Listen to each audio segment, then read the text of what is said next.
So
my shins can't hold that.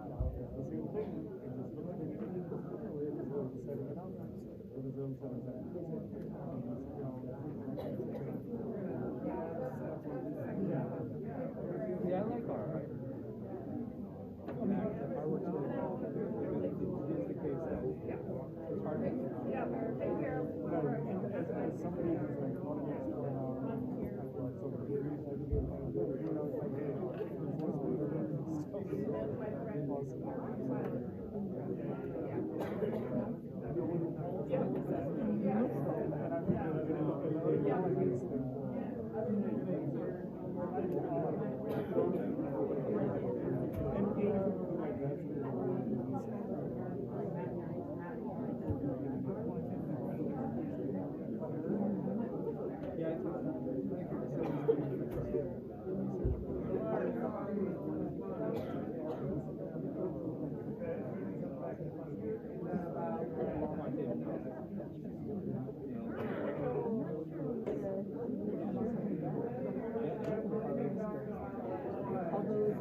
Yeah, and it's funny.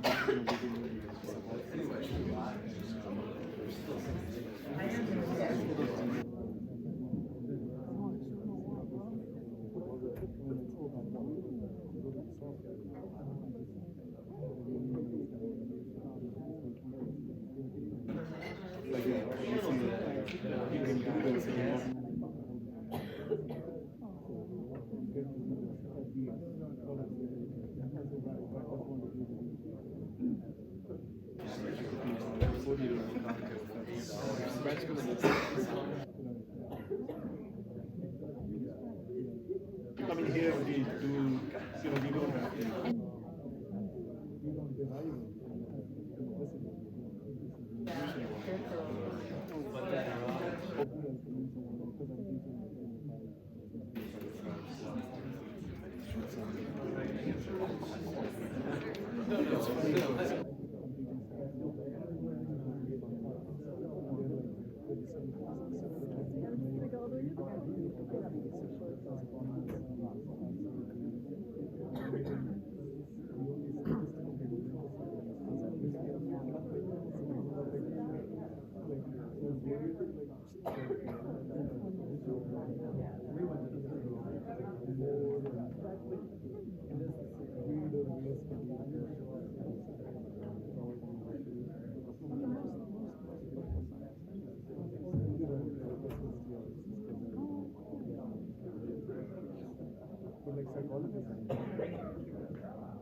Okay, before we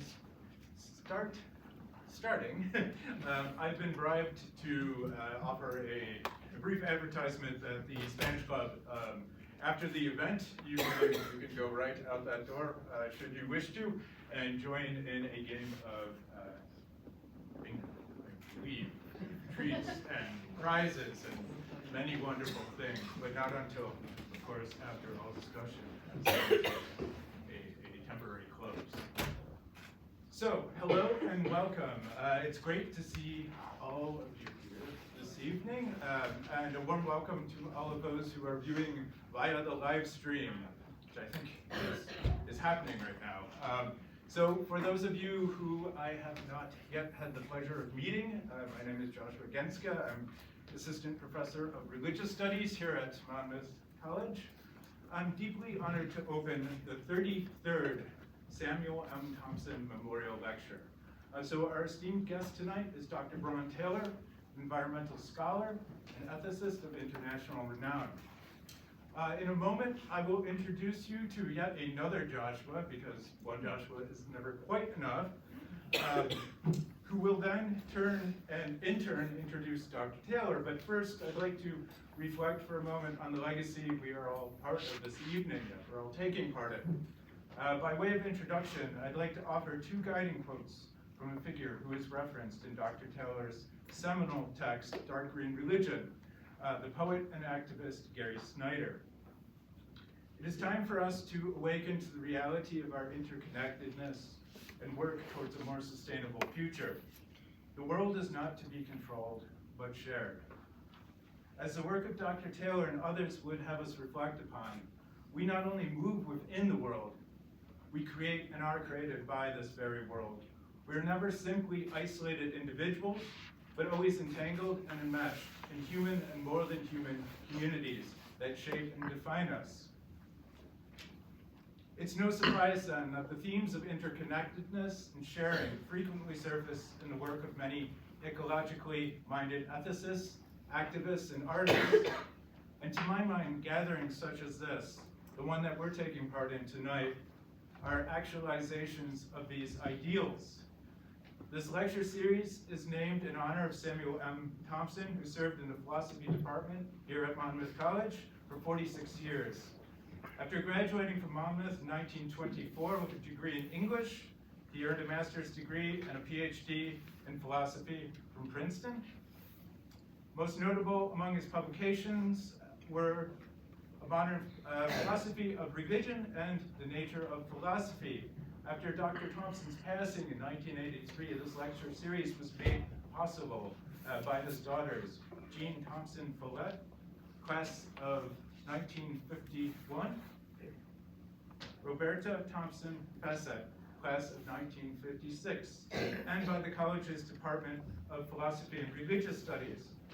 So, rooted in an act of generosity that still echoes through time, the Thompson Lecture welcomes us all to an environment where ideas can be freely shared, contested, and circulated.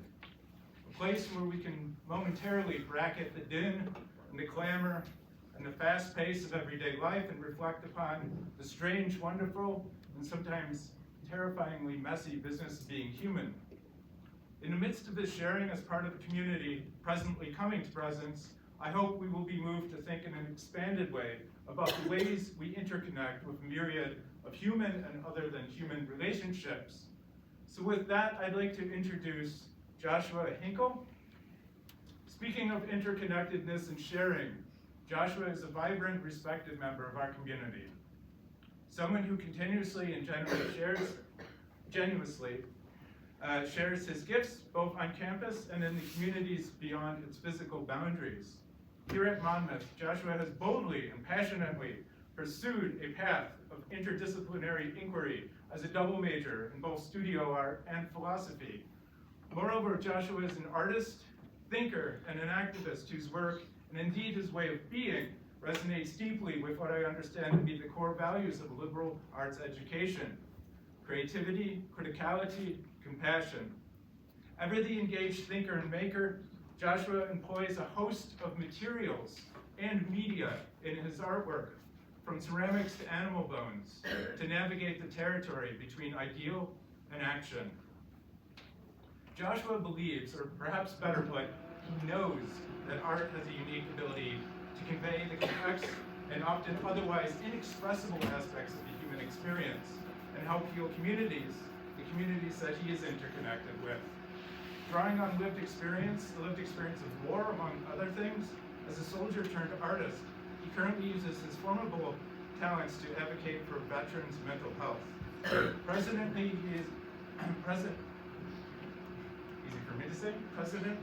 he is working on a large-scale public art piece called Operation Sowing Hope, which involves constructing a national quilt of remembrance for those veterans who the world lost through suicide, a ritual reweaving of lives torn apart.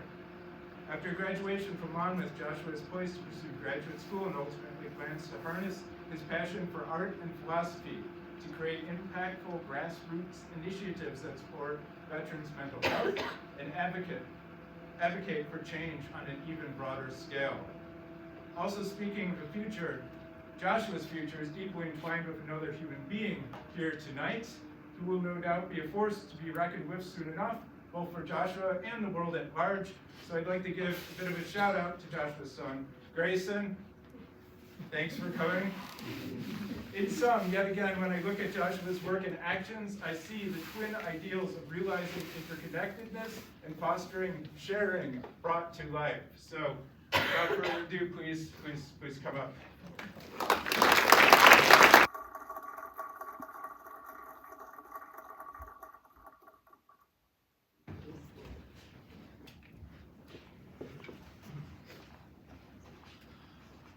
How do you follow that? That's crazy. Forgive me, I haven't quite mastered public speaking, and I have been doing logic equations and studying Latin all day, so my mind's kind of fried.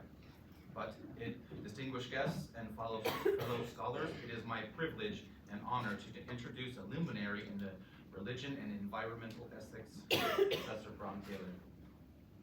With an illustrious career as a professor of religion and nature at the University of Florida, and as a fellow at the prestigious Rachel Center for the Environmental and Society in Munich, Germany, Professor Taylor's contributions to the study of the intersections between religion and ecology and ethics have been truly exceptional. His journey to becoming an international and renowned scholar began in a most remarkable way that dovetails into his unique multidisciplinary perspective. He began his career serving as an ocean lifeguard and peace officer in California for the California State Department of Parks and Recreation. He brought his firsthand experiences in the natural world into the realm of scholarly inquiry.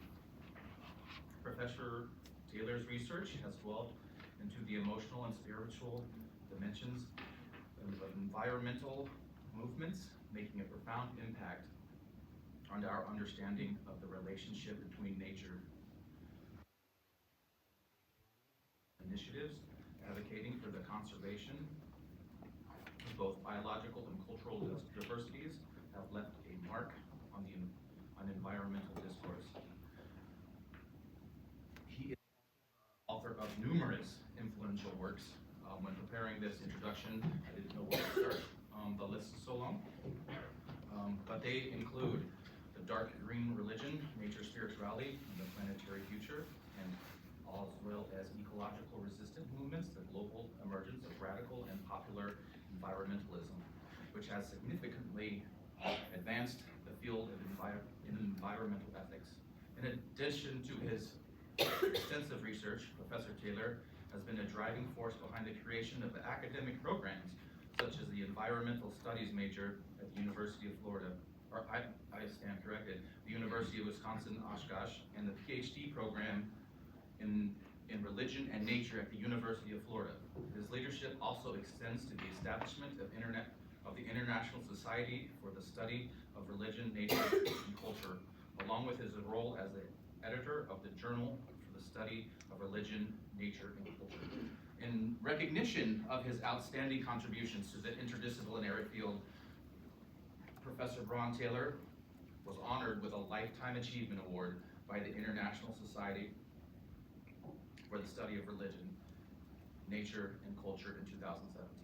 His work has not only expanded our understanding of the profound connections between religion, nature, and environmental ethics, but it has also inspired future generations of scholars, environmental advocates, and it is my great pleasure that we welcome Professor Bron Taylor to our Samuel M.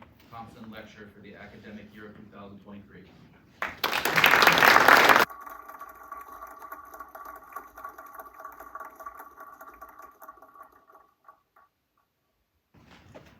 want to start thanking Joshua number 1 and Ann for the invitation,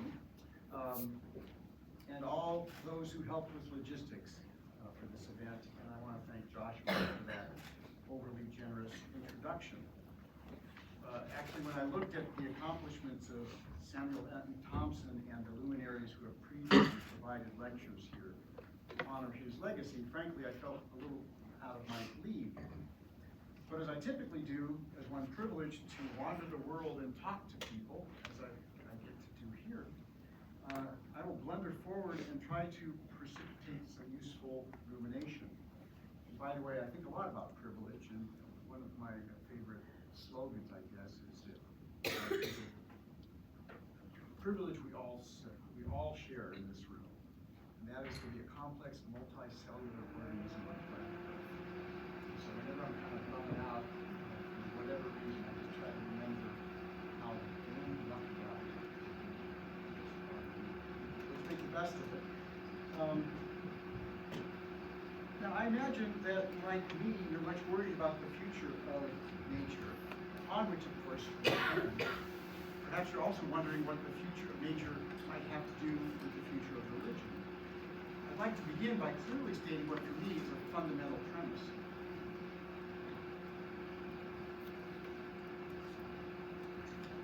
everything any of us cares about depends on preventing catastrophic changes to the Earth's living systems. At least everything earthly depends on health and resilience of these living systems. Indeed, I am among those who speak regularly of socio-ecological or biocultural systems, emphasizing the inexorable entanglement of social and ecological systems. This point was also made a few different words from Joshua #1. And as an environmental studies scholar with a background in ethics and religious studies, I've been especially interested in the role of religious and philosophical values within these biocultural systems.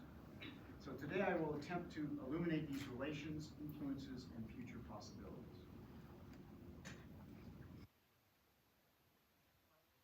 And social systems began decades ago with a broad curiosity about the role that religion plays in social change. Of course, religion often reinforces the social order, which Karl Marx famously recognized when observing that the ruling ideas of every age are ideas that serve the interests of rulers and social elites. Sometimes, contra Marx, however, religion subverts the established order. This is in part why I became interested in liberation theology, which fuses leftist social analysis with the prophetic social justice tradition found in Judaism and Christianity. I'm interested in the role of religion in civil rights and wrote my first book, actually, about civil rights and affirmative action laws and policies. But I was struck that even after Earth Day, few Christians prioritize protecting nature. The same is true, in fact, about all the world's predominant religions, and I just want to note this, which I will refer to as world religions as shorthand. So the so-called axial age religions have been around for thousands of years. After researching for decades the relationships between religions and environmental behavior, I concluded that the world's longstanding religions have been slow to develop pro-environmental priorities because there are ideas and practices central to them, endemic to them, that hinder their ability to do so. A famous article by the historian Lynn White, who in 1967 played a major role in precipitating the emergence of the entire field of interdisciplinary environmental studies. White is best known for arguing that two Christian themes that are also shared by Judaism and Islam contribute decisively to environmentally destructive attitudes and behaviors. And now just a little religious studies jargon. I'm going to also speak about Abrahamic religions, and by that I'm talking about, if you don't know, Judaism, Christianity, and Islam, all of which trace their lineage to the prophet Abraham, or as our Muslim friends would say, Ibrahim.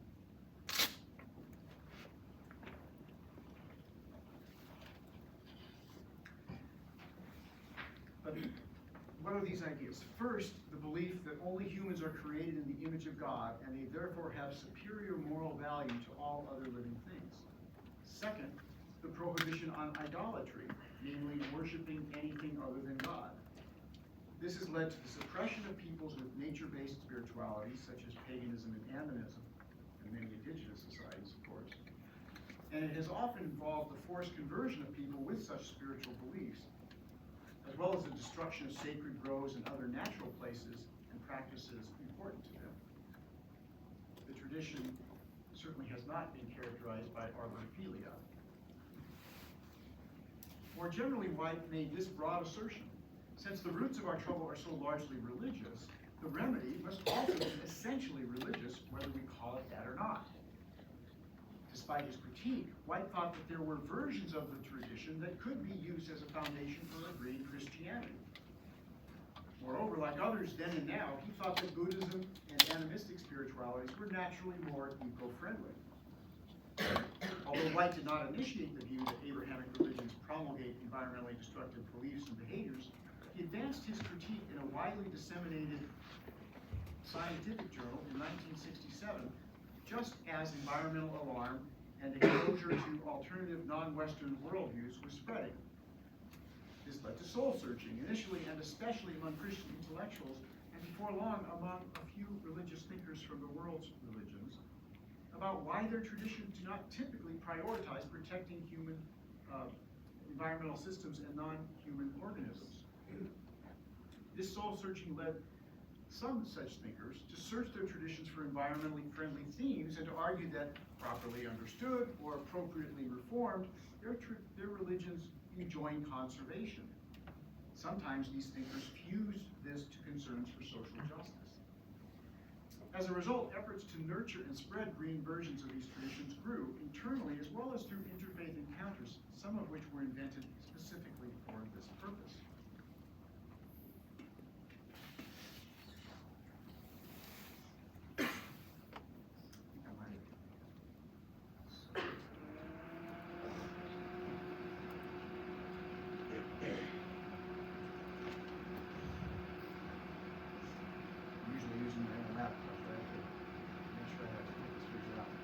My efforts to understand the role of religion in environmental behavior have included orchestrating the Encyclopedia of Religion and Nature, and as Joshua kindly mentioned, founding the International Society for the Study of Religion, Nature, and Culture, and founding also its journal, which I still edit.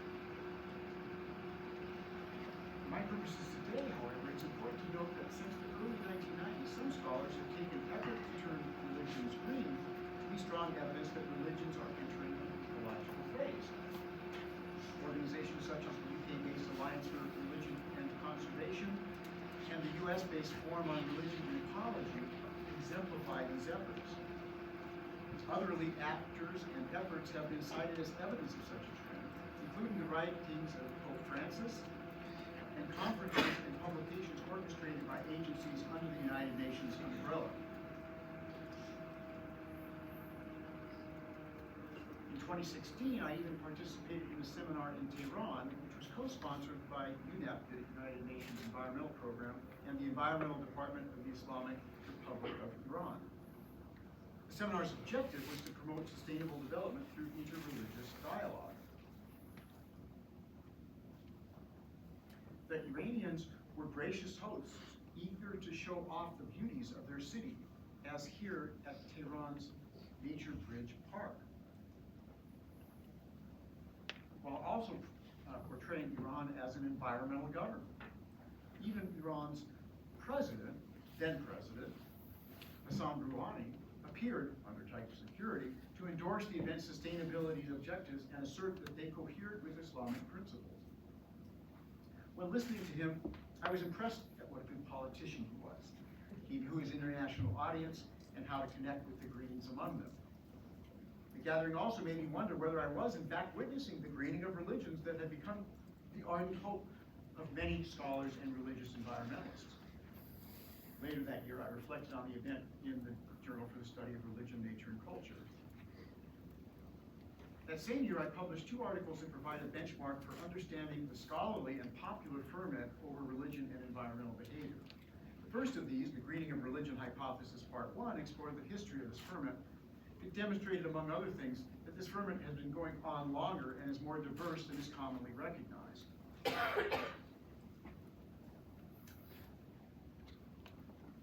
In my view, one of the earliest figures who helped to precipitate this ferment, if indirectly, was Ludwig Feuerbach. In The Essence of Christianity, published in German in 1841, and based on his own experiences with Christianity, Feuerbach wrote, "Nature, the world, has no value, no interest for Christians." And he added, "The Christian thinks only of himself and the salvation of his soul."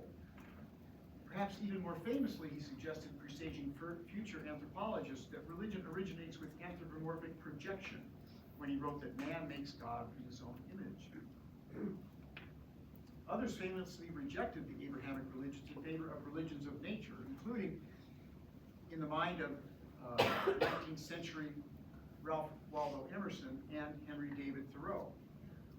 But none of the early critics voiced the critique in a more scathing detail than the Scottish-American conservationist John Muir. I think there's a few Scots around here.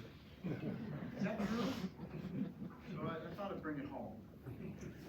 So Muir's family immigrated from Scotland to Wisconsin, really the Wisconsin wilderness, when Muir was a child. He grew up in a devout Calvinist family and knew the Bible exceptionally well, having been forced to memorize it as a child by a lay preacher father. In the 1860s, he took his now long walk to the Gulf from Wisconsin, experiencing both discomfort and dangers along the way. After catching what was probably malaria after reaching Florida's Gulf Coast, near where I currently live, he wrote Cedar Keys, which I consider to be one of the most important essays in U.S. environmental history. In it, he attacked what he considered to be the conceited Christian view that the entire world was made only for us. He thought such beliefs were delusional and that they precipitated environmentally destructive behaviors. I will now quote several passages to give you a visceral feel for Muir's views and his sardonic humor. The world, we are told, wish I could do a Scottish brogue for you, but I won't embarrass myself with that. The world, we are told, was made especially for man, a presumption not supported by all the facts. A numerous class of men are painfully astonished whenever they find anything, living or dead, in all of God's universe, which they cannot eat or render in some way that they would call useful to themselves. To such people, whales are storehouses of oil for us to help out the stars in lighting our dark ways until the discovery of the Pennsylvania oil wells.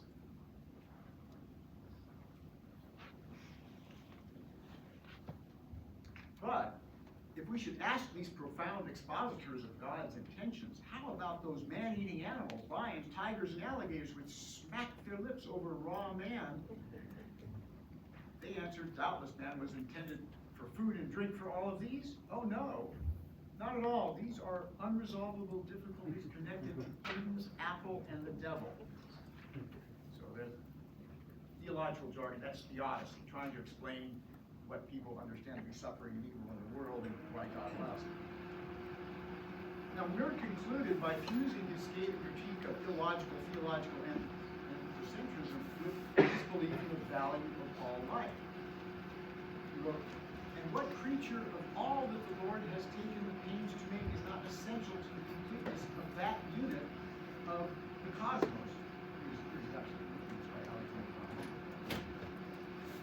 The universe would be incomplete without man, but it would also be incomplete without the smallest transmicroscopic creature that dwells beyond our conceptual eyes and knowledge. Here is word to demonstrate how contentious the effort to understand the role of religion in environmental behavior can be. But what can we learn from history and the social sciences about whether, and if so, to what extent the world's religions are becoming more environmentally friendly?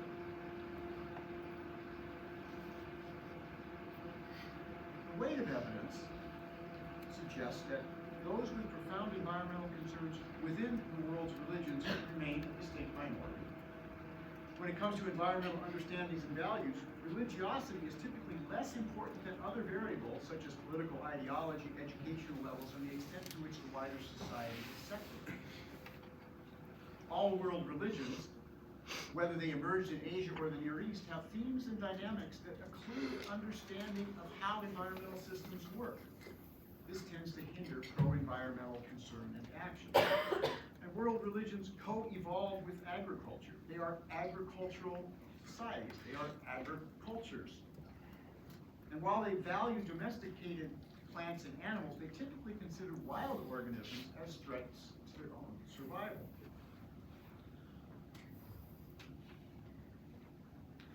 The review also revealed broad themes that hinder environmental mobilization among world religions, including, first of all, beliefs that a deity or deities control nature.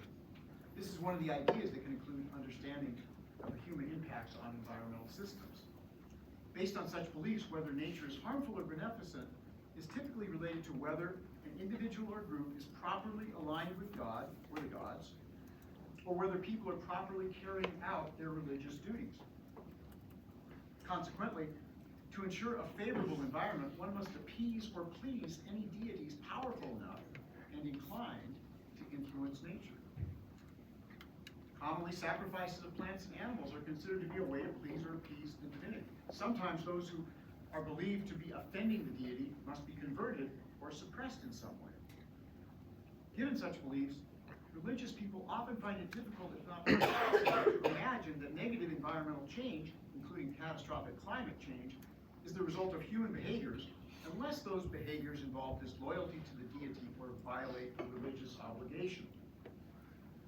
Secondly, world religions in their mainstreams are all deeply anthropocentric, human-centered. They promote the notion that humans are exceptional, and they typically assume that humans are of greater moral value than other life forms. For the Abrahamic religions, humans alone were created in God's image, and they are to rule, to be regents or stewards over all other living things. For the Dharma traditions, those traditions have emerged on the Indian subcontinent, human beings have achieved the highest spiritual pinnacle short only of enlightenment, and often religious and other people who could kill or tame wild animals were not vilified, but venerated. There's status and prestige of people who could tame or kill wild animals. It's very prevalent. Really fascinating research. Thirdly, world religions also tend to devalue this world by envisioning divine rescue from it, either promising an extraplanetary post-death home or transcendence from this world and its travails through spiritual practices or meritorious reincarnations.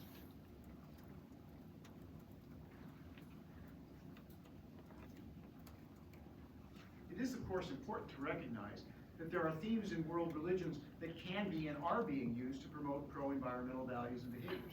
Indeed, many religious individuals have focused on drawing out these themes. A world tour of such themes is beyond today's scope, which is more focused on whether such themes have significant influence among the religious masses of these traditions. Extant research indicates that such themes are not being effectively used to turn the world religions green. This is in part because religious leaders tend not to prioritize pro-environmental values and causes. But why? Because religious obligations are considered more important. And understandably, religious leaders tend to prioritize meeting the immediate existential and personal needs of devotees. Moreover, such leaders often shy away from emphasizing themes that enjoin pro-environmental behavior for fear of alienating congregants who harbor conservative, anti-environmental, and anti-science views and ideologies. Fifthly, rarely do those involved in what some call religious environmentalism prioritize political activism towards systemic change. Environmental concerns tend to be restricted to acts of individual virtue, such as reducing consumption as an individual or within one's congregation. It is rare to hear official pronouncements that congregants should support the politicians and political parties that promote pro-environmental policies. Since the weight of evidence does not demonstrate that a dramatic greening of the world's predominant religions is underway, why do some express optimism about this possibility? As one who has been in and a close observer of the so-called religion and ecology milieu since 1990, I've come to think there are several plausible explanations. First, many religion scholars and lay people have a generally positive view about religion in general, or at least about their own religious traditions. This can lead them to fail to notice or to ignore the way religious beliefs and even religious ritualizing leads to environmental injury. Second, people generally desire to be hopeful, which can also lead people to fail to notice or to downplay discouraging evidence. Social scientists call such blinders confirmation bias. In short, people are more likely to notice whatever reinforces what they already believe than they are to notice disconfirming evidence. Third, scholars seeking hopeful signs tend to focus on hopeful examples and anecdotes. This tendency, which is exceptionally common, can be called selection bias. This is understandable on a human level, for we all need hope. But it's unfortunate when scholars succumb to it, and many have. For example, research upon which claims about the greening of religion is based has not involved randomized data sets, generally speaking. But instead, it's relied on cases where religious individuals or small groups are demonstrably environmentally concerned and active. In short, much of the case for the greening of religion hypothesis is based on pre-screened positive examples or is otherwise merely anecdotal. Moreover, such information does not demonstrate that religion is responsible for environmentally friendly ideals and practices, even when these are demonstrable. Much of the scholarship celebrating the supposed greening of religion fails to consider the possibility of other influential variables that may account for such greening where it can be documented. We should not, therefore, take at face value claims that environmental concerns and practices of a given group are caused by their religious traditions, ethical ideals. Indeed, sometimes there's a defensive and apologetic motivation behind such claims. And those who study a given tradition are often also participants in them, sympathetic toward them, and subject to the same apologetic impulses. Clearly, to evaluate the greening of religion hypothesis, a sophisticated social scientific approach is needed. The best scholars, of course, scrupulously focus on evidence and are mindful about when they're on firm evidentiary ground or more involved in speculation and hypothesis generation. There's a fourth rationale for the expression of optimism that I and others have heard forthrightly if negatively expressed, that it's counterproductive to the cause of conservation to question the idea that the world's religions are rising to the environmental challenge. On scholarly grounds, however, I think it's just plain wrong to make arguments that ignore compelling arguments to the contrary, or evidence to the contrary. Where then do we see signs of what can accurately be considered green religion? The comprehensive review that I mentioned earlier found that indigenous societies, especially those that worked out and have managed to retain much of their traditional beliefs and practices, tend to value the entire community of life, consider non-human organisms as kin, and to develop ethics of gratitude and reciprocity toward all these relations. Such cultures, to use contemporary language, fuse traditional ecological knowledge with the spiritual beliefs and practices into knowledge and practice systems that tend to produce sustainable livelihoods and prevent the erosion of biological diversity. Oops.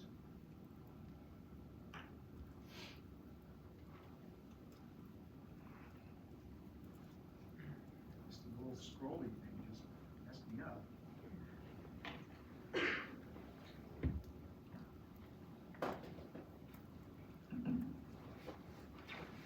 Of course, given the great number and diversity of indigenous societies and the individuals who constitute them, there are many exceptions to the general tendency, both past and present. And today, many of the exceptions have to do with the extent to which indigenous people have assimilated into the religious and cultural mainstreams of the nations in which they are situated. Now, many more dynamics could be analyzed and more nuance provided, but to wrap up this brief overview of research focusing on world religions, we should not be surprised that religions that co-evolved with agriculture did not evolve in ways that valued wild lands and wild creatures, especially those that prey on agricultural plants and animals. Nor should we be surprised that since world religions were not invented to respond to environmental challenges, that they've not been inclined or able to mobilize their devotees to respond effectively to negative, rapidly accelerating environmental changes.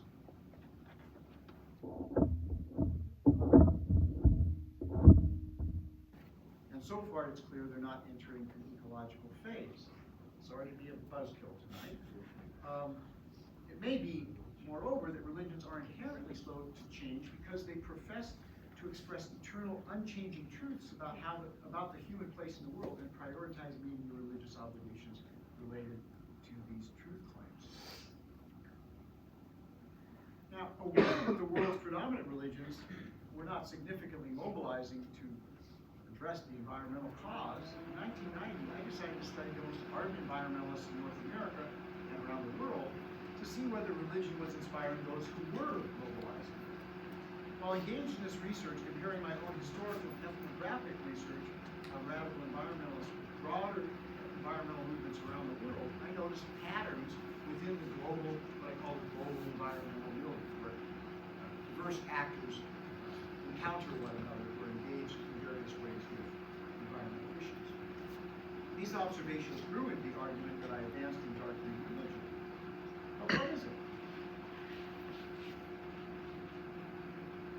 Before turning to that argument and the evidence for it, I should explain that I'm using the word religion as an analytical tool, which for some will be a novel approach.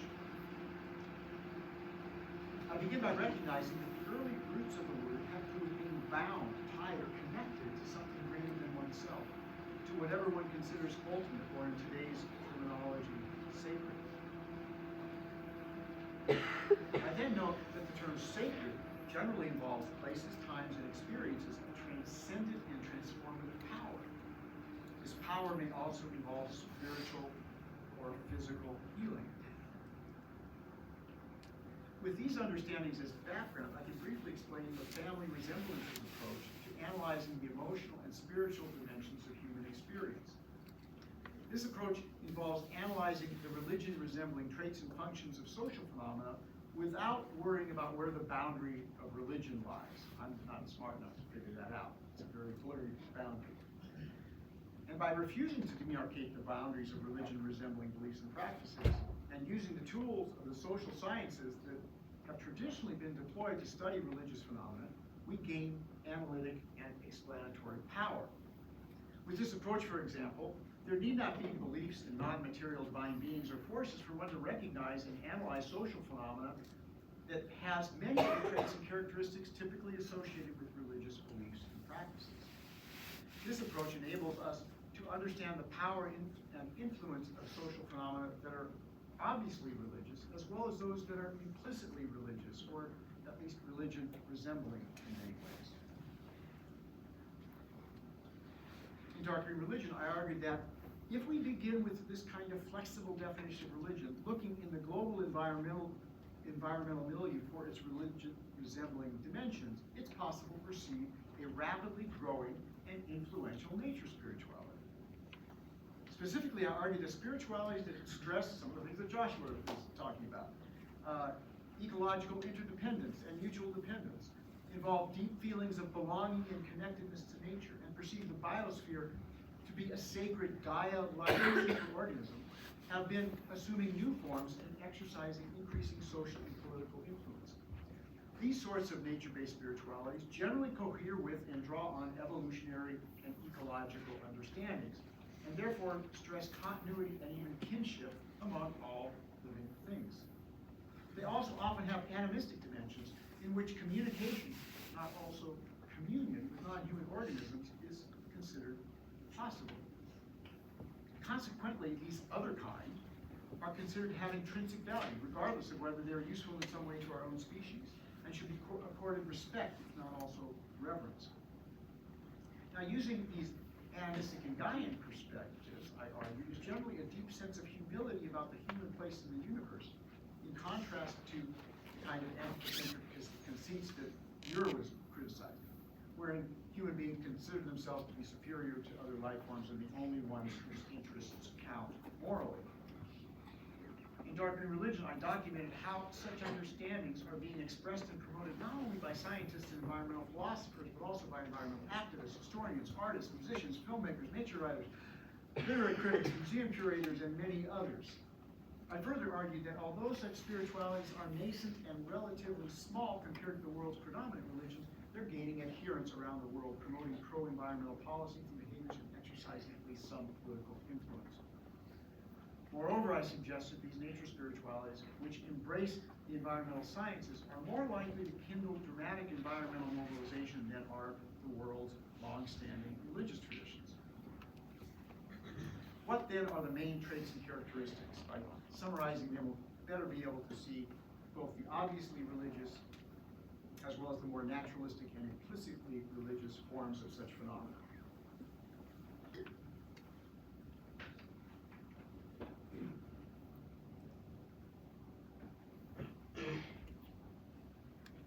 These traits include beliefs that nature is sacred, its values are only indirect by virtue of having been divinely created.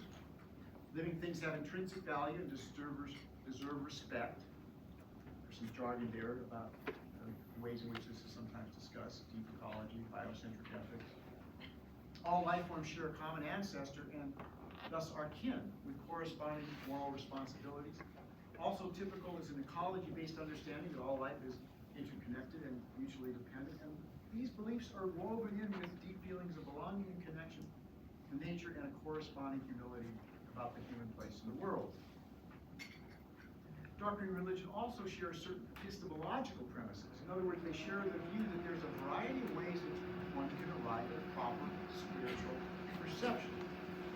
These include direct, visceral, sensory experience in natural systems, science, which displaces human beings from the center of the universe and challenges the notion that the world was made just for us. And the arts, which can evoke similar perceptions.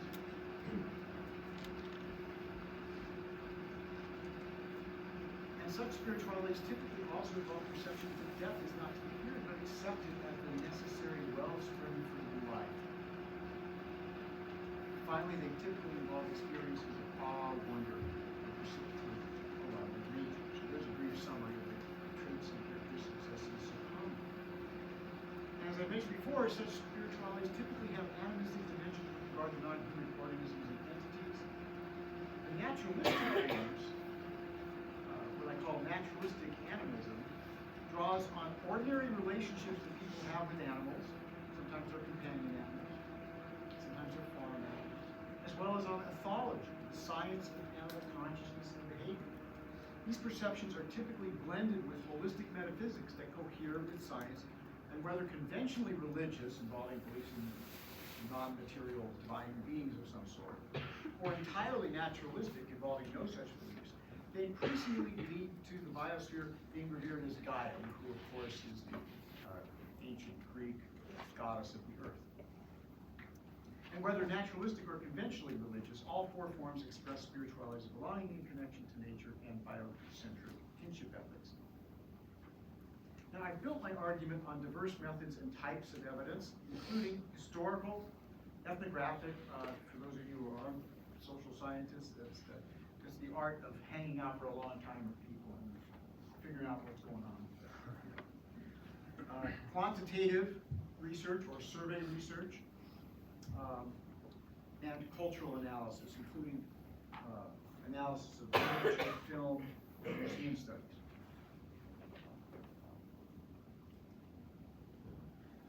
And my evidence suggests that there are several main ways that people arrive at these dark green spiritualities: through the senses, the arts, the sciences, and through ceremony or ritual. And there is, of course, a blurry line between these paths. Indeed, dark green spirituality is arrived at and expressed in a wild diversity of ways. And I will now turn to evidentiary examples of it, beginning with the senses. For the central path of dark green spirituality, I have time for just one example tonight. Surfing. For some, the practice is a spiritual one, connecting them to Mother Ocean and leading them to want to protect marine ecosystems and sea creatures. Indeed, surfers often use religious terminology to express the sport's spiritual dimensions. The beginner's break at Trestles in San Clemente, California is called church. And surfing's great Nat Young dubbed his 2019 book, Church of the Open Sky. Many surf movies have sought to capture the sport's spiritual ethos, as for example, the 1991 film Point Break. How many of you have seen it? If you haven't seen it, you must go and see it. But you have to get the original, 1991, or the remake, which is not worth your time. But go see this one. And if you don't know, you should definitely go see this. It was actually filmed at the northern Malibu beaches where I wrapped up my state park career. And the screenplay, if you didn't know, was written by James Cameron and his wife at the time, Catherine Bigelow, both of whom have won Academy Awards. They were married, living in Malibu at the time, and they were absorbing the local surf culture. So they channeled it pretty well. That's my mother tongue, my Aboriginal culture and so forth. So I know it pretty well myself. Now, in 2007, drawing on that background, I published a scholarly article arguing that many surfers around the world understood their sport to be a kind of nature religion, in which protecting ecosystems is a central ethical obligation. A mini sensation followed as the world's most widely distributed surfing magazine scrambled to republish my analysis. My 5 minutes of fame, I guess. The image to your right was from a British surfing magazine that borrowed its title from an argument that for some, surfing can be understood as aquatic nature religion. The nature equals God quote on the left was from a pantheistic phrase the surfing missionary Tom Blake once scrawled on the cliffs adjacent to Santa Monica Beach. My article was even translated into Spanish and Portuguese because many surfers felt it accurately described their own connections to nature, as shown on this cover of a Brazilian surfing magazine. Indeed, every time the magazines have published or translated my writing about surfing, the editors add their own confession. It's like a testimonial if you come from a Christian background, where there are testimonies. And that they and many surfers they know also consider surfing to be their religion. In Brazil, the article led to a Surfing as Religion festival. Surfing, as with other spirituality, has its sacred places and people. At the Surfing Museum in Huntington Beach, California, where I used to work, Monmouth, the foremost saint of the surfing cult, is celebrated as an indigenous guru, just as he is at many other surfing venues around the world. No one was more responsible for taking care of the guy and helping to go global early on. And surfers have increasingly recognized that there's something spiritual about their practice. For example, the Surfing Heritage Foundation in San Clemente, California, and the commercial surfing industry have begun talking about surfboards as sacred craft. Implicitly recognizing that surfboards are technologies of the sacred, namely means to liminal experiences of belonging and connection to Mother Ocean. Now, these examples may seem silly, but they are part of the evidence that for some, surfing is dark green, or what in this case we might call representatives of the dark blue spirituality. Now, I will race through a few examples of dark green religion in the arts.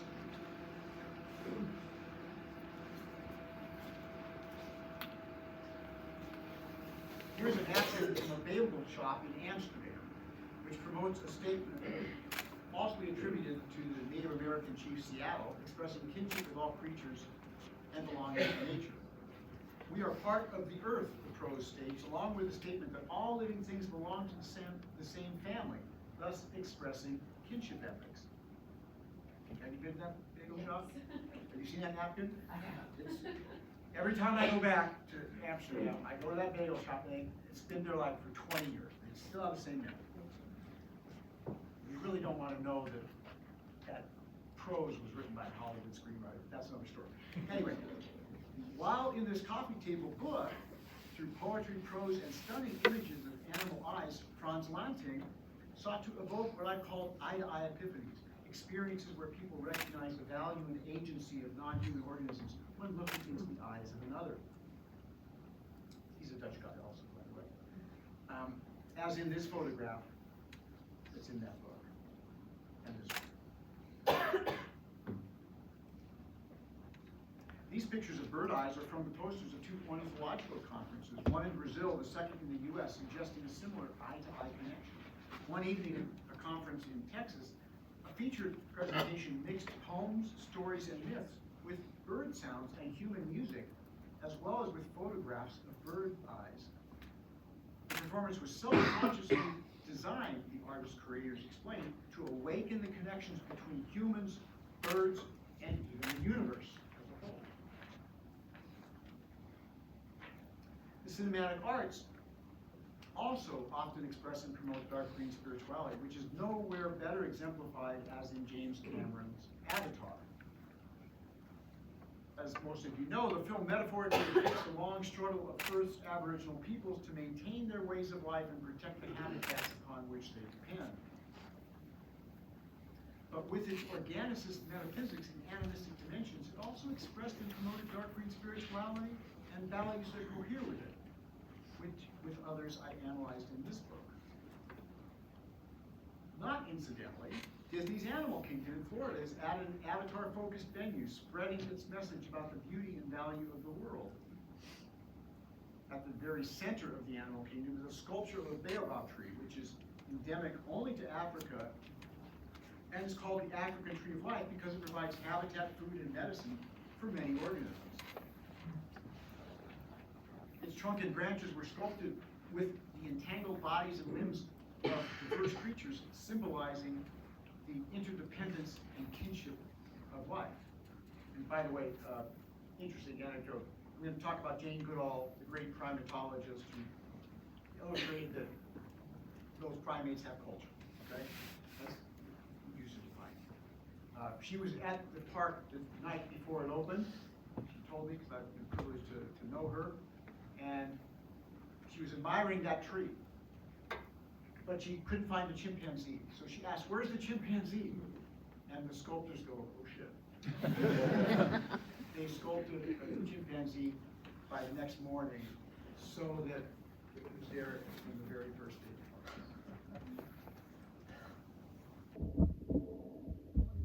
Spirituality, as many of you know, is nothing new for the Disney Corporation. Through animated and documentary films since the 1940s, some Disney creatives have promoted empathy for non-human organisms, including since in 2008 with its Disney Nature Film division. Its website asks us to imagine what life would be like without a species that enlivened the world. One of its executives even claimed that at Disney they are teaching the intrinsic value of nature. And Joshua, that blew my mind, I gotta tell you. Because this very language about the intrinsic value of nature, it's only been around since the 70s, created by environmental philosophers. So this big shot executive had absorbed this somehow in his work. Thirdly, beginning with a tour of some world-class science museums, I will provide examples of dark green spirituality expressed through the sciences. You'll see the curators use a lot of artistic creativity as they provide the sciences, and that they're trying to make people think and feel specific things. Indeed, by the way, a great question when you go to these kinds of places is ask yourself, what are the curators trying to get you to think and feel? Great questions as you go to museums. What are they trying to get you to think, and did it work?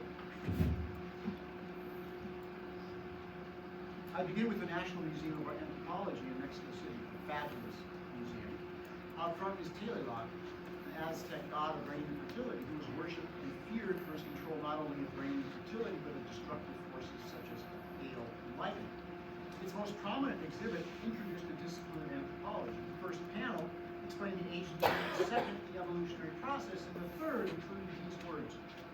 Thus, anthropology, through the study of fossil remains and modern primates, can trace the evolutionary relationships, presenting a mirror that reminds us that we're a part of the history of the world and the animal kingdom, and not, as we had believed, that we were created to have nature at our service. Underscoring the connection between human beings and the rest of the animal kingdom was a display of Australopithecus afarensis, an early human ancestor. Here and elsewhere, the museum curators articulated the view that humans are animals and that all organisms share a common ancestor. This was the basis as well for their explicit criticism of anthropocentric arrogance and the false earlier view that nature was created only for us. The perceptive visitor would recognize that the curators were criticizing colonial religions for promoting precisely such destructive misperception. They also argued for the value of traditional ecological knowledge and sympathetically explained its entanglement with the pagan nature spirituality that still survives in Mesoamerican indigenous communities. The museum thus blended contemporary biocultural understandings, some national pride, and subtle anti-colonial and anti-theist attitudes. Put briefly, the museum celebrated the spiritual connections of human beings as they once were in Mesoamerica and that they could again have with nature in Mesoamerica. The Two Oceans Aquarium in Cape Town, South Africa provides an aquatic example. At the centerpiece of the foyer, there's a declaration that oceans are sacred, which was connected to an effort to end whaling. In part because, as this banner proclaimed, whales can help us recover our best spiritual selves, wherein we feel connected to and protective of our watery home. Other panels spotlighted our dependence on biodiversity and quoted environmental luminaries, such as Rachel Carson's statement expressing wonder toward the beauties of nature and urging humility. This panel also averred that evolution, as well as many traditional societies, teach ecological interdependence. This panel, discussing living within a wider world, asserted that our understanding of our kinship with and sense of belonging to nature is rooted in our common ancestry, adding, this is also why we find peace and tranquility in nature. This panel urged visitors to connect to nature through a meditative sensory journey into nature. Kind of ritualizing the idea, get into the sensual rituals of nature, to experience the timeless processes that sustain and nourish all life on earth, and to recognize our kinship with other lives who have the same needs as our own. Indeed, the curators constructed the entire aquarium to shape perception, to help people experience awe and wonder in nature, while also calling for action to defend whales and the ocean itself. Here is the anti-apartheid activist and Nobel Prize winner, the late Archbishop Tutu, launching the Sacred Oceans campaign. He asserted that the African notion of Ubuntu, a principle of interconnection, demands an end to whale hunting. Marine spirituality appears not only in South Africa, but at other aquariums around the world, such as at California's Monterey Bay Aquarium. Its curators express similar sentiments to the ones in South Africa, if more subtly. Its welcoming panel reflects the spirituality and ethics of belonging to nature, inviting visitors to explore their connections to the animals, plants, and habitats of Monterey Bay. The curators express their own feelings of connection to nature through the words of famous writers, such as Terry Tempest Williams, who wrote, "Wildness reminds us what we are connected to rather than what we are separate from." And Henry David Thoreau's famous aphorism, "In wildness is the preservation of the world." Such aphorisms are woven in with the exhibitions, which are designed to evoke awe, wonder, and respect. If you want an example, go to their website and watch the jelly camp, the jellyfish camp. Mystical music, beautiful lighting. You can fall in love with the work. Curators also promote awe and reverence for nature and the entire cosmos at the planetarium in New York City. As have Carl Sagan and Neil deGrasse Tyson, famous astrophysicists, in their documentary, their Cosmos documentary series. Tyson, pictured here, is the planetarium's director. He's a rock star, by the way. If he were here, you'd have to get the stadium or something. He really turns it out. The planetarium includes the Hall of the Universe, a Big Bang Theater, and a cosmic pathway, which provides a pilgrimage through time, revealing that we are latecomers in the story of the universe. While the subsequent exhibit illustrates how people are used to the Earth, and thus human beings, are at the center of the universe. Arguably, such displays promote a sense of humility about our place in the world and perceptions about the preciousness of life on Earth. For Sagan and Tyson as well, science has surpassed religion in delivering awe.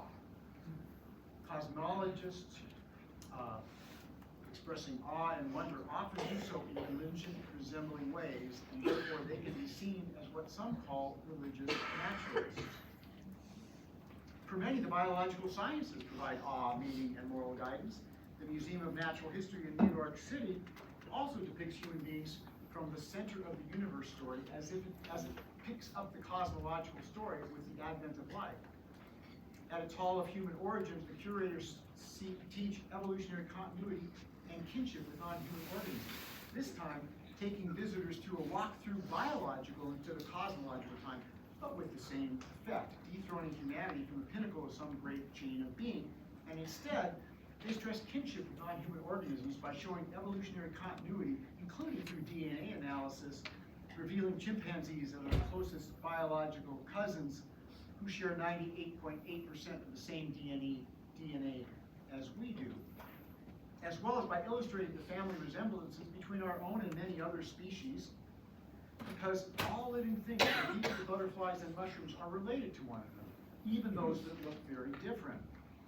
They have similar features, because they have inherited many features from our common ancestor. Humans, chimps, and Goliath frogs have similar limbs, for example, because all these animals evolved from the same four-legged ancestor which lived about 365 million years ago. Here's another example of a homology, namely showing the similarities between humans, eagles, and bats, all of which can be traced to a common ancestor. In In a complementary way, the Hall of Biodiversity celebrates the diversity of life on Earth while urging action to prevent anthropogenic species extinctions. And scores of writers use science, art, and storytelling to express and promote kinship values. Recent examples include, some of you may know, Robin Wall Kimmerer's Braiding Sweetgrass, the indigenous botanist, or Richard Powers with his Pulitzer Prize-winning novel, The Overstory.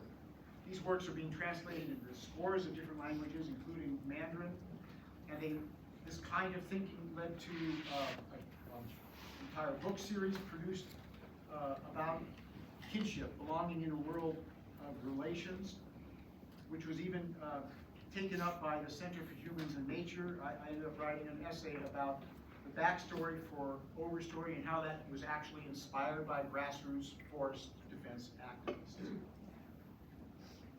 The Kinship book series also led to a radio program and podcast focusing on kinship spiritualities that was produced by, to the best of our knowledge, and you can Google that and listen to some amazing interviews. There's been a proliferation of special exhibitions at science and art museums around the world that exemplify animistic dark green spiritualities. In the spring of 2023, I attended Theophany and The Bone, two exhibitions held at the Alte Münz Museum in Berlin, Germany. Upon entering the museum's foyer, the first interpretive panel stressed with large letters that the planet Earth is blue. The adjacent text explained that the Earth is this color because 70% of its surface is water. The text continued, oceans are places of human longing, and we need the oceans, but the oceans do not need us. Then it explained that through its arts, the exhibition seeks to provide a sensual experience to capture the magic of the ocean in the hope of motivating people to protect the largest habitat on Earth, which is indispensable for life as we know it. On the wall adjacent to the entry door of the theater, visitors read that Theophany provides a unique opportunity to listen to ocean sounds from Antarctica to the Arctic, which the recording artist Chris Watson had collected and orchestrated. A large map indicated where he had made his recordings. In a way that reflects the notion of naturalistic animism that I developed in the Dark Green Religion book, this text listed as the cast the sea creatures whom Watson had recorded. By listing the voices of sea creatures as Theophany's cast, Watson and his collaborators sought to underscore the agency and value of sea life. Watson was explicit about this when he explained that through Theophany he sought to let nature speak for itself. After reading about the experience that they were about to have, exhibition visitors entered a large space with a mirrored floor. They surmised it was designed to evoke a feeling of being on ice. Then, after finding a beanbag cushion to relax into for nearly an hour, the audience listened. At one point, it seemed that Watson had blended some of the creature's sounds into what resembled a religious choir. Meanwhile, ethereal blue lights of different colors floated around the room in a way that seemed designed to evoke a mystical feeling of immersion in the ocean of various depths and varying conditions. After Theophany concluded, doors opened into a room which panels created by Friends of the Earth Germany. The displays exemplified the intention by steering the audience to the importance of the ocean and the threats to it, and urging people to get involved as activists. Now, after moving through the Friends of the Earth room, there was another especially interesting additional aspect of the exhibition. It was an 18-minute experience titled The Bone, during which people sit in a small boat with virtual reality headsets. The VR headsets provided an experience of flowing through ocean currents and kelp beds and eventually into a huge salmon skeleton.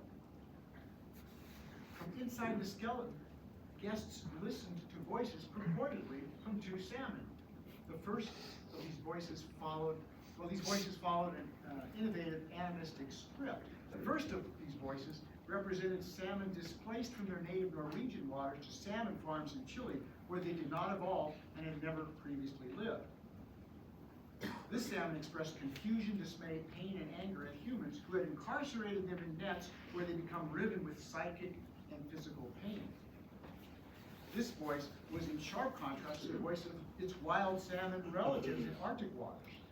The wild salmon explain that in their ancestral waters, they're in proper relationship with all their relationships, including the Sami, the indigenous Arctic people, whose salmon-themed songs provided another part of this evocative sensory experience. Theophanes creatives designed the exhibition to give voice to and evoke, the Bones creative, to give voice to and evoke empathy for marine life and an understanding of the intimate and respectful relationships humans should have with their oceanic relations. And indeed, Theophanes' lead artist made it clear that she hoped to inspire a dialogue between species, presumably an imagined one, as is much contemporary animism. Also in 2023, I attended an exhibition with Thompson, friend, at the Pompidou Center in Paris that was titled Worlds of Networks.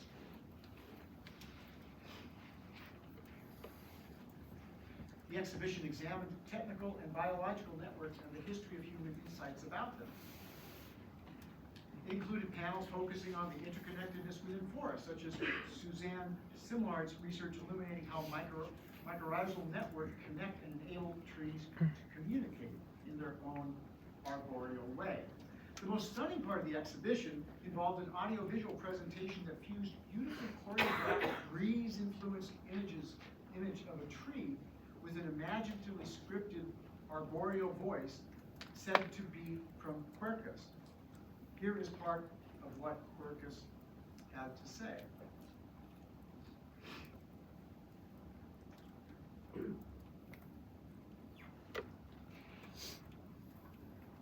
You probably are surprised to hear me speaking. You've always imagined us as incapable of intelligence, language, empathy. You can think of me only as a raw material to build your world. You have spent the last years and decades trying to acknowledge the rights of animals. You have extended your human privileges to them. Now, we are claiming those rights. To you, I am Quercus. I am a deciduous tree. That means I throw away my leaves during the winter. This allows me to resist the seasonal cold much better, and to live where other comrades cannot. The fact that I can get rid of parts of my body must be incomprehensible to you. You guard every inch of your body jealously, because if you lose it, you can no longer grow another. I'm throwing them away because I can rebuild everything. My body is a constant accumulation of tissues, an alternation of dead parts, wood, and living cells.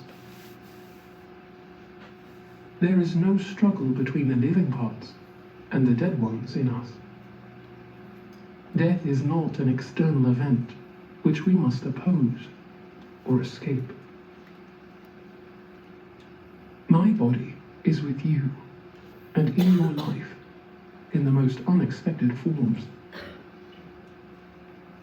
I am the chair in which you sit, the table you use to write, your wardrobe, your sideboard, but also your most ordinary and extraordinary tools. We are in you as much as outside you. You just have to breathe. The oxygen that is contained in the air you inhale at any time is only a byproduct of our metabolism. And yet, it is only through this detritus of our existence that you are alive. To breathe means immersing yourself in our life and being penetrated by our aerial selves. Every breath is an intimate communion with us. Our whole body is built on the energy coming from outside of the closed system you call Earth. We get our food from the sun.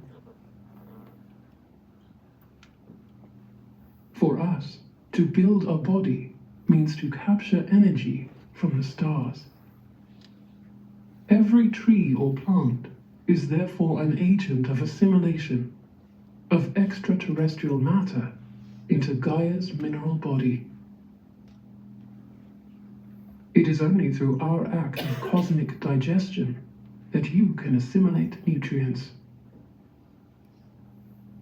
I hope it is clear at this point we fabricated the very conditions for your existence. Wood is not just dead fabric that gives structure. It is also, and above all, a historical archive of the Earth's climate. This is why we are not extraneous to your culture. We are archives of the climate that record every slight variation in the environment. We are taking notes of what you do. You just have to pay more attention to our language, the way we communicate, the way we are.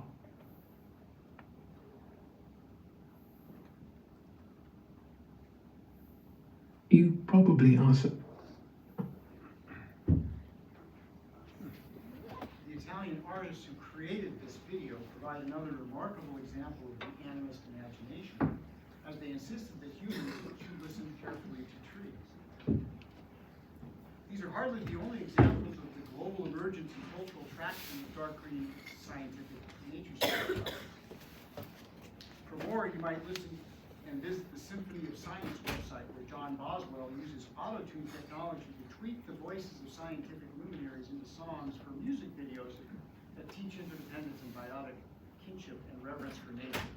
I'm going to play you a couple excerpts from two of these videos, and then we'll be wrapping up.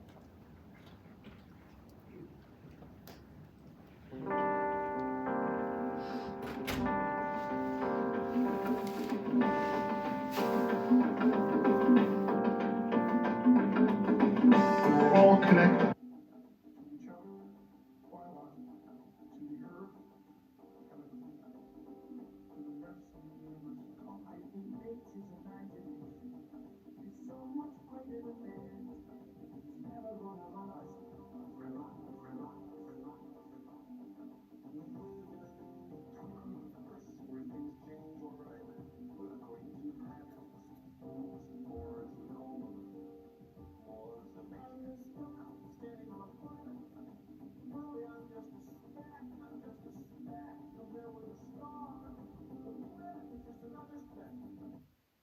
Give you a little idea. Some of you know Bill Nye, the science guy, right? I've never seen somebody so excited about talking about how you're just a speck and how he's just a speck. But there's that example of that kind of cosmic humility. If we're just, a speck in the cosmos, and he's super stoked about that. Now, I first discovered that song, which again kind of piggybacks on what Joshua was saying at the very beginning, stressing these connections. The very month that the book Dark Religion was published, and because it exemplified the scientific types of nature spirituality I'd written about, I contacted Oswald. During our conversation, I asked if he'd consider doing one that would include the famous anthropologist Jane Goodall and the world's most beloved nature documentarian David Attenborough, both of whom I had discussed in the book. He told me that he was just about to release one featuring these two luminaries, and as you will see, it does indeed provide another example of such spirituality.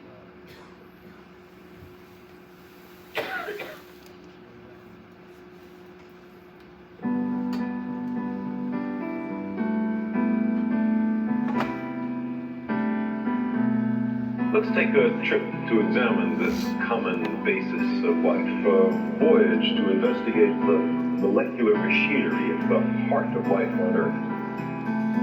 All life.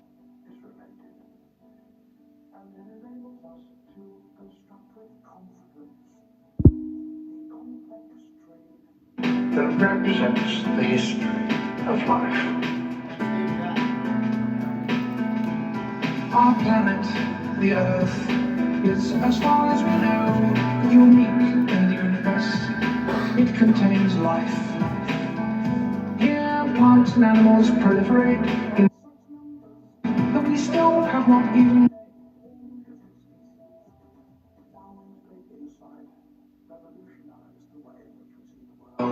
We now understand why.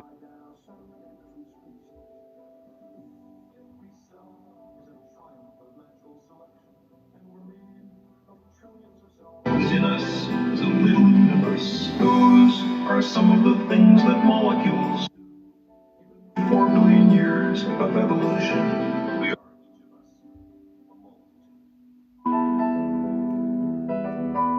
now, how did the molecules of life arise? It began in the sea some 3,000 million years ago. Complex chemical molecules.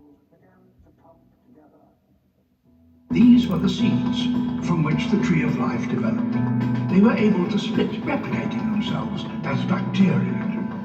The secrets of evolution are time and death. There's an unbroken thread that stretches from those first cells to us. The secrets of evolution are time and death. There's an unbroken thread that stretches from those first cells to us.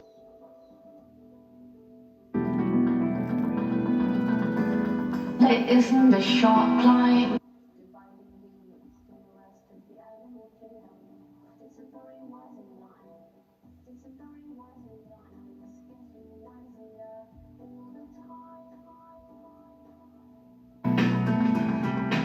We find animals doing.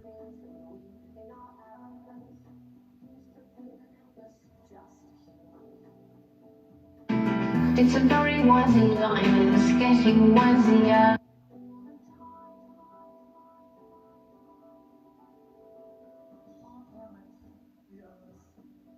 As far as we know, unique in the universe.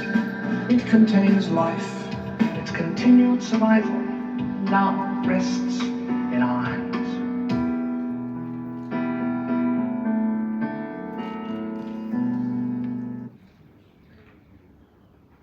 There's been no greater purveyor of dark green spirituality, at least in the naturalistic form of it, than David Attenborough.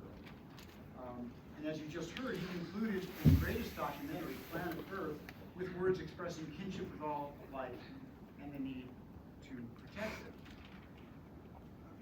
Now, the overarching question I've sought to answer and illustrate tonight is what might mobilize our species to respond effectively to the negative anthropogenic environmental changes that are precipitating what is now called the sixth great extinction and the concomitant and accelerating collapse of socio-ecological systems in many places on Earth. These calamities, with all the suffering that they entail, are rapidly accelerating. I've come to the view that how we understand our place in the cosmos and biosphere, and thus our responsibilities to it, play a significant role in the negative trends as well as the possibility of reversing them. The late great anthropologist Roy Rappaport once said, and I paraphrase, maladaptive cultural systems kill their hosts. If that is true, and I think it surely is, then we will either transform our societies in ways that are ecologically and socially sustainable, or the era of human domination will end with our extinction. As far as we know, Earth is the only place, and this is a point that Attenborough was making, the only place in the known universe where life exists. And the habitat requirements for complex multicellular and conscious life, as far as we know, do not exist anywhere else. Life is so rare, so precious, that I fully understand the impulse to speak with religious reverence for life. The biosphere is not so rare. What is? And for those of us who do not expect divine rescue from our little place in space, nothing is more important than accepting our kinship with life and learning our planetary manners. Long studies of the entanglement of Earth's living systems and human spiritualities lead me to think that a positive future for both religion and nature may well depend on the further spread of scientifically informed nature-reverencing religions. I find encouragement in the wealth of scientific and artistic creativity that's promoted just despite such a spiritual transformation. Evidence that these efforts have a growing global cultural traction. I hope you found something in tonight's presentation worth thinking about and worthy of your time. Thank you for your patience. I'm very happy to be with you and welcome the conversation in response to any comments or questions, including expressions of outrage that you would like to express. So again, thank you for having me. It's been a privilege to be with you.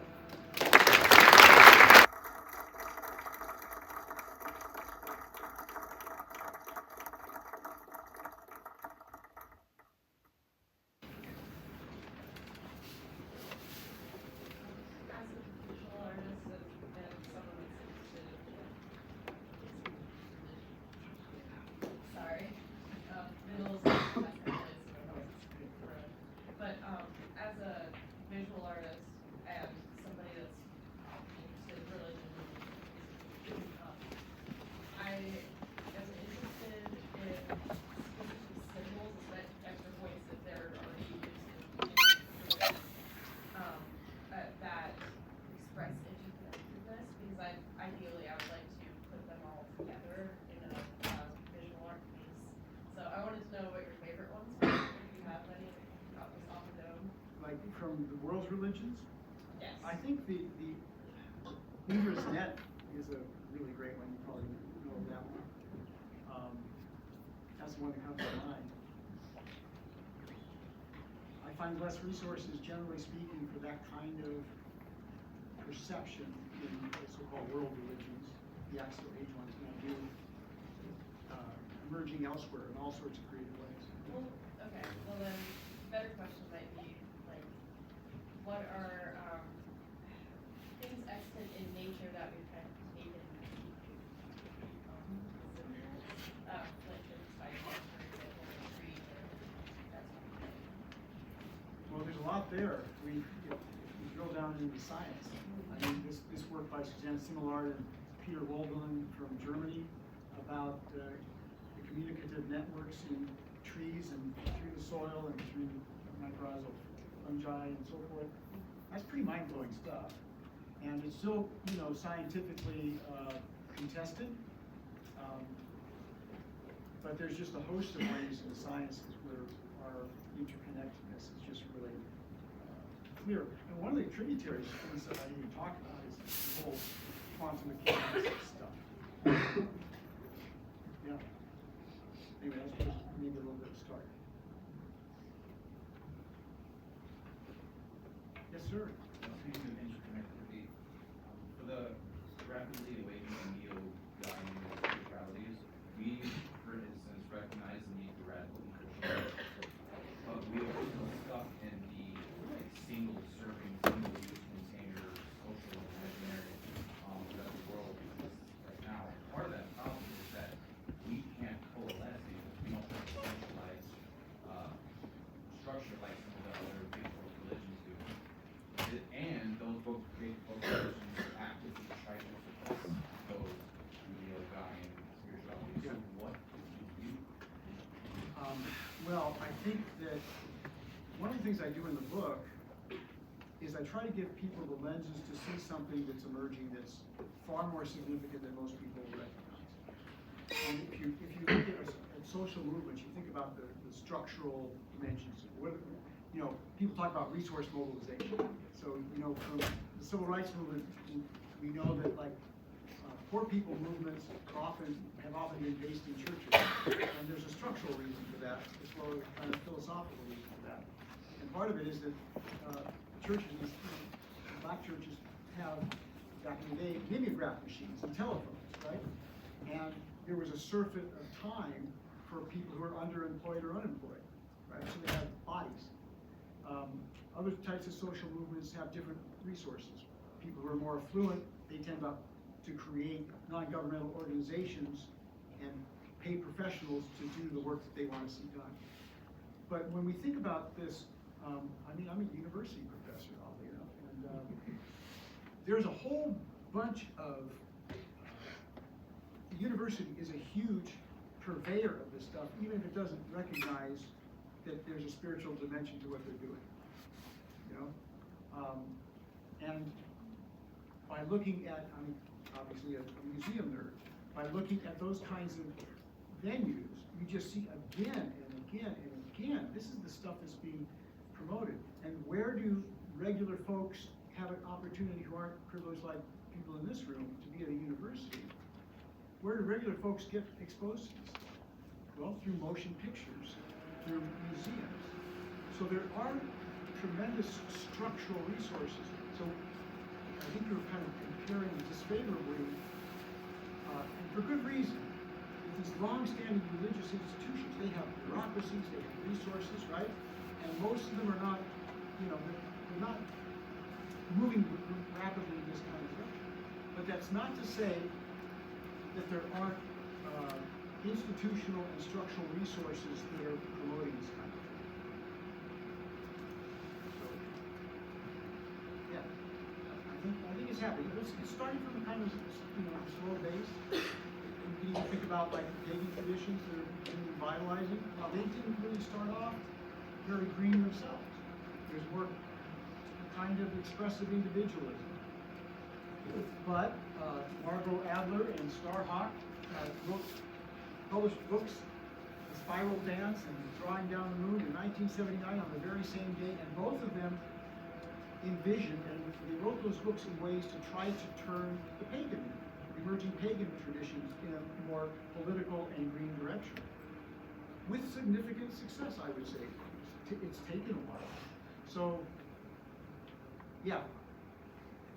I mean, when you consider how large the world's religious traditions are, this is still operating from a pretty small base, comparatively, right? So it's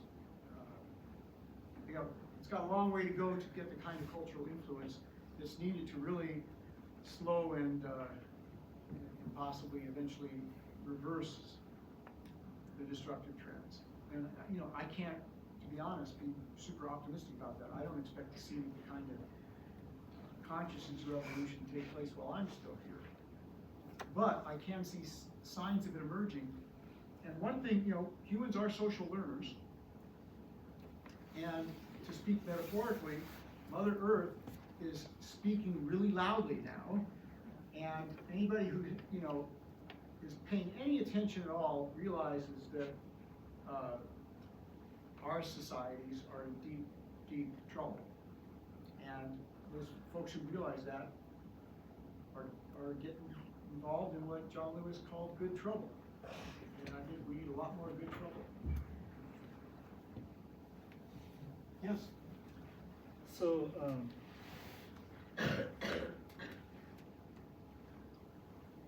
given you started off by sort of critiquing the dogmas of, let's say, the Abrahamic religion, what's to prevent dark green religion from sort of developing or adhering to its own, let's say, less than useful dogmas? And I have a specific example in mind, for example, that being the sort of religious zeal with which certain solutions to, let's say, the climate change problem are discarded, nuclear energy being one, or if we are to accept the really scarce time that we have to implement a solution, the disdain with which geoengineering as an option, is discarded, say, no, this can't work, and the zeal with which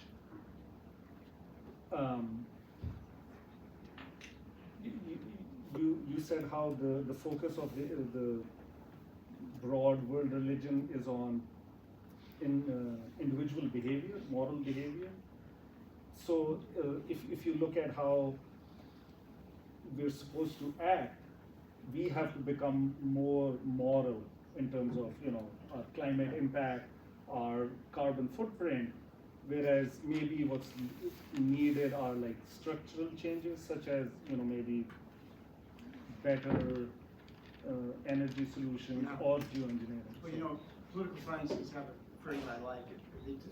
Some of them talk about we need to change the constitutive rules of everyday behavior, right? So no amount of individual moral virtue is going to get us there. We have to deal with these structures. The title of the book, by the way, Dark Green Religion, is something of a reflection of your concern and insight there. Religions are dangerous. So, sometimes they're beautiful, sometimes they promote great humanitarian causes and so forth, but they also tend to include and exclude. They tend to be focused on a particular, the community of believers. And in the book, I wrestle, I didn't have time tonight, but I wrestle with what are the possible shadow sides of these kind of dark green spiritualities. And those need to be taken seriously. And one, I think, is that, as with any holistic ethics, environmental or not, the danger is that the rights or the interests of individuals can be left out of the moral calculus. Some people say that people who have holistic environmental ethics tilt toward eco-fascism, and that's part of the criticism that they make. Now, I argue that it's hard to turn folks with these kinds of ecological metaphysics in that direction because of the kinship, kind of profound kinship ethics involved in them. That doesn't mean there's not a whole bunch of really dicey questions. The other thing that's interesting about this is that these tend to embrace science, or at least think they're embracing science. And as a old anti-nuclear activist against Diablo Canyon in California, I've had, 1990 I started studying climate change. And if we do a comparative risk assessment, and I know a bunch of my grad students have argued with me about this, there's a potential moral hazard to saying that we ought to allow nuclear power systems. But the relative risk of not doing that, at least as a bridge to a more fully renewable economy, to reduce greenhouse gases, to me that's, to extend some of these things, and there's new forms emerging. I don't think they can be written off. And I hate the moral hazard of thinking we have a tech fix for everything, because that has not worked well for us. Kind of postponing the changes you need to make because, somebody's going to come up with a miracle. But I have to say, I think we need some technological miracles. And I pay attention to the geoengineering literature. It makes me really uncomfortable, but I'm not enough of an expert to tell you what my thoughts are on any particular possibility, but I can't write it off. But it worries the hell out of me, So I think that, of course, you're also alluding to the fact that a lot of this stuff comes out of the counterculture. And a lot of the counterculture is not really chastened by the best available science. And that's understandable. How many scientists are there really? But there's people who are talking about con-spirituality, conflation of conspiracy and spirituality. So that's a temptation too, when people start to adopt some of these green interconnection things. See, religions are malleable, and you can graft religion onto all kinds of bullshit, right? So, and if you study grassroots environmental movements like I do, you know that they're deeply contested and fraught. But over time, through dialogue, they're getting better, I think, honestly. Because a lot of these cross-cultural relationships are really fragile, but we've been working on them long enough where we're getting better at listening and kind of knocking the chips off our shoulders of various sorts. So, we're human beings and we're really screwed up, and it's just really hard to all get on the same page about anything. But there are some positive trends that I'm encouraged by. And I try not to be subject to selection bias, I think you can see, I'm not just looking at stuff that I like, right? And I think it's positive. So I try to take seriously the shadow side of all these kinds of possibilities. Really good question. Thank you. Yes, sir. Do you think that the increasing frequency of ecological disasters and and climate change related disasters. I'm thinking in particular what's happened to Acapulco, but also what happened to Pakistan in the past year with the flooding there. Do you think these sorts of ecological disasters will move more people towards some sort of engagement with green religion? Or do you think most people aren't there yet and they'll just stick with what they've learned from the past, from the deeper past? It's getting really hard to deny that climate is changing in really harmful ways to people around the world. I thought that we saw, after Katrina, we saw a nudge in the direction where some big media people, including Flip Spiceland or whatever on CNN, you know, he was kind of a climate change denier. And he started to change his colors a little bit there. And this kind of journalistic thing where you have to give equal time to every point of view, that has kind of eroded on him. So the climate science deniers are not getting equal time like they did for a very long time. So I think that's a direct result of people in journalism who are actually out there seeing what's going on, and then also you listen to the voices that are contesting what's going on, and there are credible ones and there are wingnuts, frankly. And increasingly, people who are open-minded can figure out who the wingnuts are and who the credible sources are. So even in America, you know, you look at the GOP, which has been a grand old party, right? Which has been just deep in climate science denialism. And so now the talking point is, well, the climate is changing, but we're not doing it, right? So first was, there's always seasons, they would confuse weather with climate. And there's, well, I don't have a whole lot of books that come around, because they actually went backwards. There were some Republicans who understood and were willing to express belief that anthropogenic climate change is happening and it's bad, we should do something. Those voices have, people who are doing that in the Republican Party have pretty much shut up. You know, or they've left. And that's the thing too. Right? So, you know, there's still a little Habermasian in me that thinks that if we can get people involved in authentic conversations, we can make some progress. And we have to be able and willing to really reach out and try to talk to people who are from very different cultural backgrounds, including these, you know, ones I consider to be terribly fraught political sectors in this country. Interesting thoughts, so thank you. Other comments, questions? No, I'm waiting for the expressions of outrage. Well, I'd like to mention that I was in Texas last summer, and what was happening down there with the extended heat wave, that was outrageous.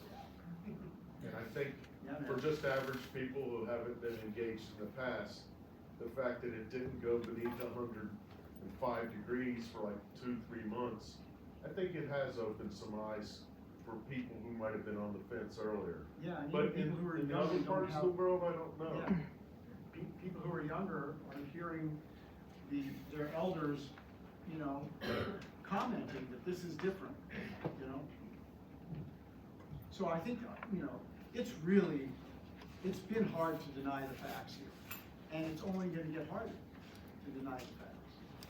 You know, you've got to have some really strong ideological or religious blinders, like Jim Imhoff, you know, the Oklahoma senator who said that climate change is a hoax, and by the way, the Bible says that God will not flood the earth again, so, you know, the glaciers aren't going to melt and flood us. So sometimes people do these kinds of religious proof texts, or they say it's hubristic. See, if God is it's a real thing. If God is in control of environmental systems, as Imhoff said, then it's hubristic for humans to think that they can affect me, right? So if you have that worldview, that a deity is in charge of the environmental systems, you can be like Alfred E. Newman. Not only a few people my age and older are going to remember that, but you know, the What Me Worry character from Mad Magazine. Yeah.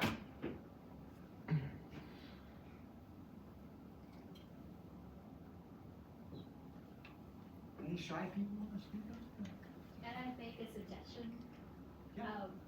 Like celebrities have those reading lists for people, maybe you could have a viewing list for the world, what to see, because it seems like you have an eye for those observations. I don't know if you write a blog or not, but I something haven't of that sort. time to do that. I need to retire. But you know, I do have a wealth of film, digitized a bunch of stuff I show in classes, and I've got amazing bibliographies. You know, so if you're interested in any of the stuff I was talking about, feel free to write me at University of Florida. I'm just braun@ufl.edu, and I'll do my best to, you know, a reasonable starting point would be for me to just send a syllabus or 3, because the reading lists, I'm really OCD on these things. You know, I give them what their assignments are, and then there's 65 other things for further reading. If you want to follow up and make a dissertation out of that little section of the class, there you go. So,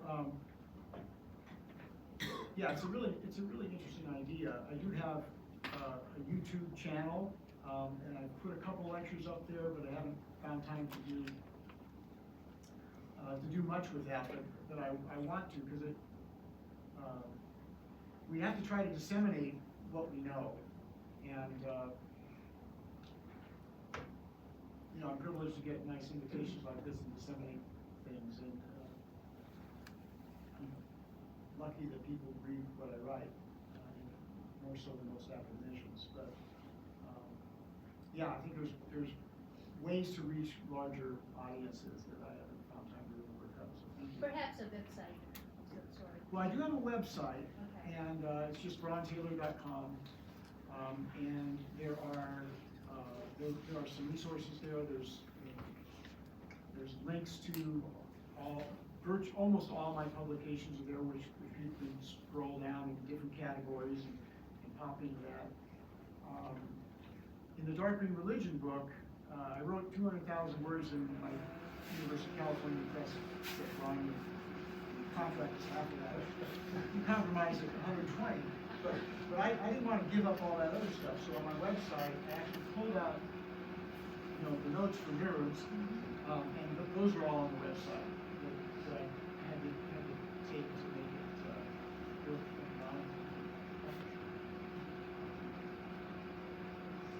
But like one course I teach right now is first-year students, both first-year students, nature, spirituality, and popular culture.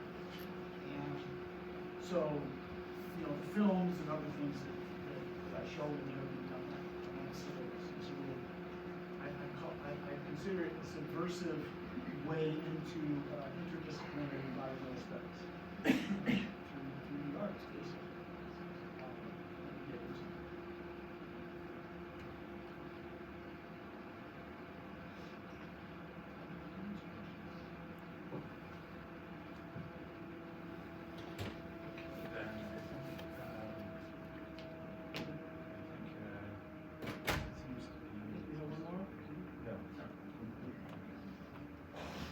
Thank you so much.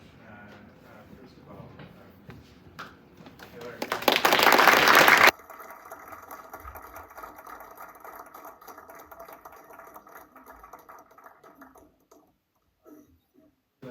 Many compliments will grow from this. And thank you all for showing up, and thank you for being part of this community and this conversation. So,